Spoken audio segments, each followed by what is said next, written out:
Hey, what up? I think I'm stuck, so I will need to get out. But I won't get out without the help of science. Let's do this. But it wasn't easy. As my hand approaches the doorknob, I feel anxious. This is produced by the limbic system. Then a thought came to my mind. Maximizing the distance between the knob and the hinge allows the door to be opened with less force. What you're afraid of and how you act when you're afraid of something can vary per person. Then I feel anxiety. I gotta get out now, quick!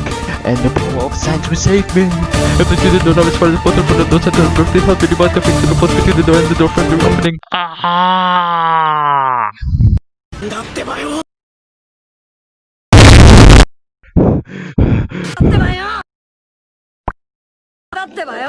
I can feel my latissimus dorsi stretch. やれやれだぜ。 Like and subscribe.